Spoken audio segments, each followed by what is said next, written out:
2 weeks after the liberation, the humanitarian situation in Kherson remains difficult. The city is under constant shelling by Russian occupiers. There is no water yet. It is brought here by volunteers. There is also no heating supply, but this does not frighten many Kherson residents. It's okay, we're used to it. We took 2 bricks, put them on the gas, and that's how we keep warm. And then we also wrapped ourselves in a blanket. We believe that everything will be alright. The main thing is that they don't shell us. That is the most important thing. When you hear explosions, you don't know what to do. We have been waiting for a long time to be free. This is the most important thing. People began to come out into the street. Finally, we can see our friends and relatives. The shelling continues, but you can breathe freely, walk freely, don't look back. So basically, it's progress. It's okay, we will survive. Everything will be fine. While retreating, Russian troops destroyed critical infrastructure. 1/4 of Kherson residents already have electricity. The restoration of electricity supply is being carried out in stages. Hospitals and other important facilities are being connected first, followed by houses without gas supply.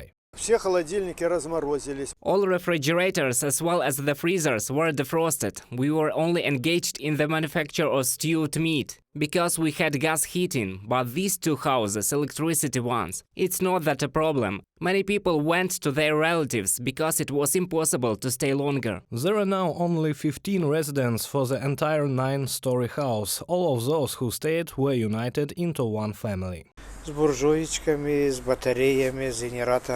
With potbelly stoves, batteries and generators, we chipped in together and bought it. Where do you get the generator from? We chipped in. In the basement of a high-rise building, residents have equipped a bomb shelter. There is a water supply, washing machines and stoves are also installed here.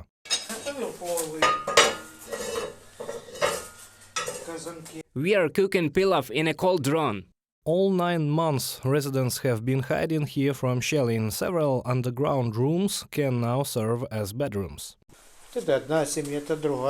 This is the first family, this is the second, this is the third, this is the fourth. Each one arranged for himself. Everyone made their own arrangements. Someone pulled out the couch, there is the pallets over there. But despite the daily strikes of the Russian army, peaceful life in the liberated city is getting better. Banks, Ukrainian postal offices and delivery services have resumed their work.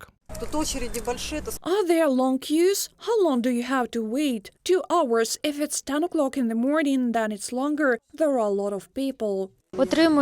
I ordered medicines for myself and my mother in an online pharmacy. And now, how about medicines in the pharmacy? Pharmacies mostly do not work. They write that some work, but I have not seen work in pharmacies. Supermarkets have also resumed their work. During the occupation, only Russian goods were on the store shelves. They were brought in from the occupied Crimea. Residents say they tried to buy locally produced food. There are still Russian goods on the market. There are practically no Ukrainian ones. Food business do not work. There are no deliveries. We are very glad that finally Kherson is liberated. Prices are generally a fairy tale. We take everything. Sugar for 33 hryvnia and flour, baby yogurt. We haven't eaten these yogurts for 8 months. It has become more expensive than before, but still, this is such a memory of the normal taste. We must appreciate what we have. The residents of Kherson missed Ukrainian goods and especially its prices. Everything was 3-4 times more expensive under Russian occupation.